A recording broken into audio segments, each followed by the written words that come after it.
Am I live?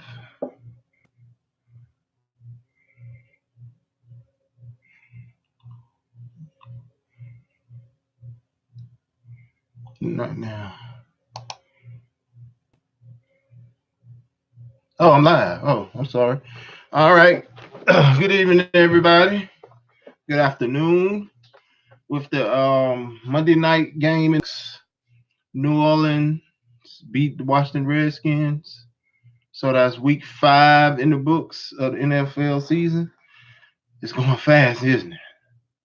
So for week 5, um, the Cowboys, the Cowboys went down to the Houston Texans on Sunday Night Football, um, 19-16 in overtime.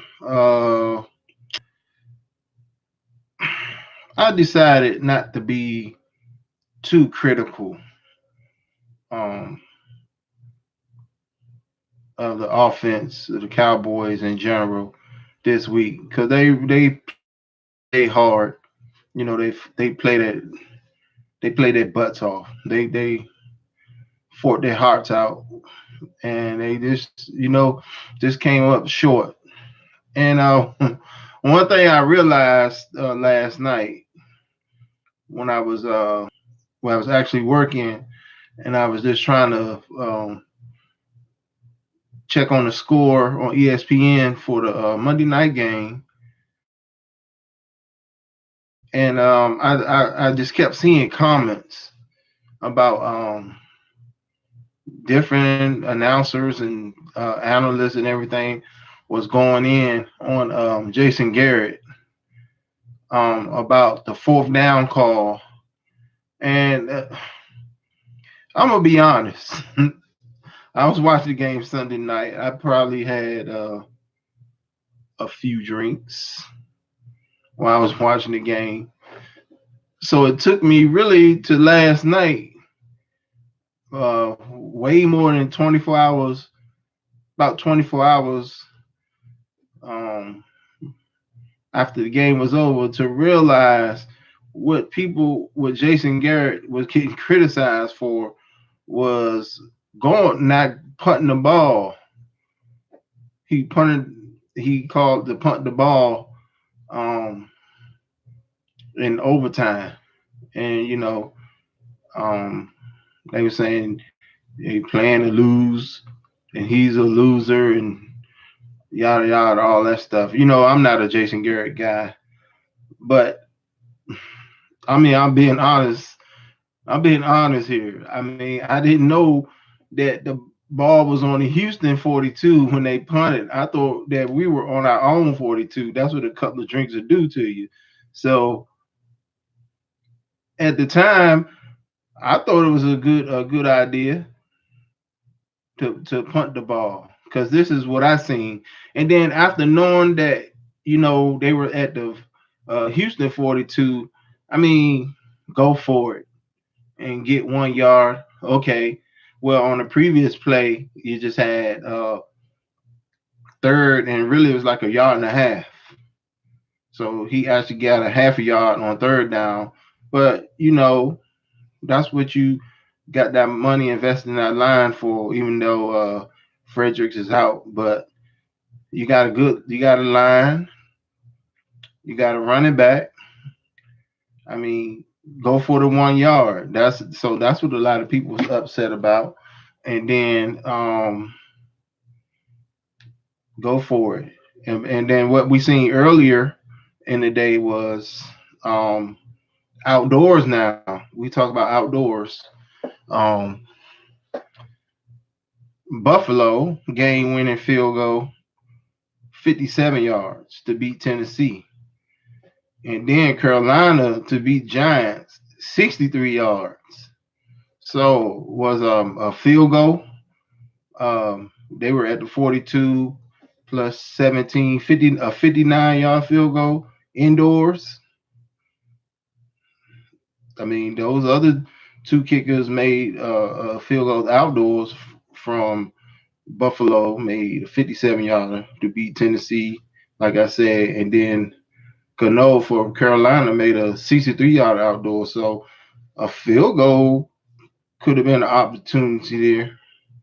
And like a lot of people were saying, go for it. Man, like I just said, I didn't even really know that they was on the 42. But hindsight, I still go with my decision because I mean I'm not gonna jump on that bandwagon and criticize now, and I didn't even know that they were on the 40 on Houston 42-yard line. Because what I seen a Deshaun Watson that was banged up. I mean, he probably this is Tuesday morning. He probably still in the ice tub right now. A banged up Deshaun Watson. That's what I seen. He barely could get up after uh their previous possession before the Cowboys punted back to him. And I just felt in me that the defense that they had that bend but don't break mentality, and they played lights out. I mean, they gave up yards. They gave up a lot of yards. You got a top 10 receiver, and they got playmakers at receivers. So they gave up yards. They bent, but they didn't break, and they stood up on the goal line. And I was feeling that when they punted that ball and pinned them down near, I feel like that the defense was going to actually win the game. I just felt it in my. I was just because of the way they played. I felt like they was going to be rewarded. I mean, I thought they was going to get a sack fumble or interception or something. I mean, I just had faith in the defense, but they got that big play, and it wasn't to be. So I'm like I said, I'm not a Garrett guy, and I'm not going to defend him from the criticism that he's getting for not going for it. But I mean, I was down with that decision to punt because the way the defense been playing, I was hoping that they could win the game themselves or get a three and out and get us in a better position for a closer field goal or a touchdown. So, and one other thing, I mean, it's just the Cowboys are currently averaging 11.9 points a game, and that's not going to cut it. I mean, that's not going to cut it. It's just like uh, couldn't get no momentum. We couldn't get no momentum offensively. Um, you had the three big plays. All of them was 40 plus yards. The first tight end screen to a Swain. Then Rico came back and made a big play. And then later on in the game, um, Tavon Austin had a big play. I mean, all them plays went for over 40 yards. And out of those four big plays, we only got 6 points out of those plays. So that was a turning point in my opinion. And then um, later on in that second half, um, Zeke had back to back 10-yard runs, and Clowney and Watt and all of them, they was just huffing and puffing. And I thought right there that we was building that momentum and was just about to run it down their throat, physical, run it down their throat, and get that momentum and get that score there on that possession and get that cushion. But on that second 10-yard plus run, holding the right tackle holding, so it came back. Then that killed the drive. So just couldn't get no momentum. So I mean, overall, it was a heartbreaking loss, and I choose not to be too critical But 11 points a game is not going to do it. 11 points a game is not going to do it. That's what they're averaging right now, 11.9 points per game. So for the week, so I'm just going to recap week 5 with my picks. I went 8-7. It wasn't the only really upset, but now I don't even really look at it as upset. But the only upset was I thought that Baltimore was gonna handle Cleveland, even though Cleveland had been playing good and they've been close. I thought Baltimore was going to handle Cleveland. Um, the rest of the games, it don't even matter. I went 8-7, but Cleveland, I'm gonna tell you something about Cleveland.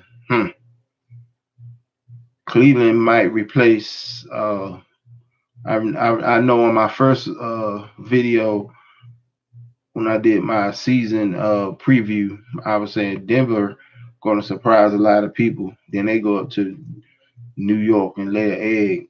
I might replace Denver with Cleveland as being a surprise pick. Because they already tied with the Steelers, had opportunities to beat them, and then in the division they beat the Ravens. So look out for Cleveland. So once again, I was 8-7 with my week 5 picks, and the Cowboys went down in overtime to the Texans. I will be back Thursday prior to the NFC East battle between the Philadelphia Eagles and the New York Giants on Monday Night Football.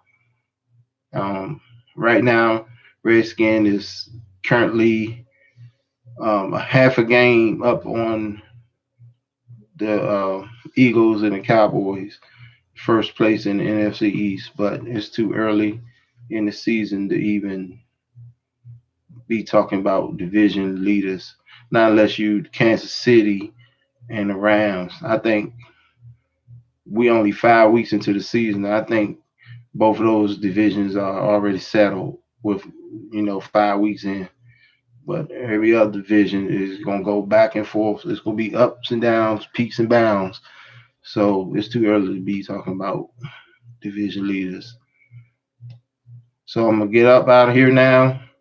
I'll be back Thursday with I'm gonna do some Cowboy talk, and I'm gonna do my week 6 picks. If you come along on here later, whether it's one viewer or 10 viewers, and watch this video. If you're watching this video, I'm saying thank you for your time, and I'll see you next time. Thank you.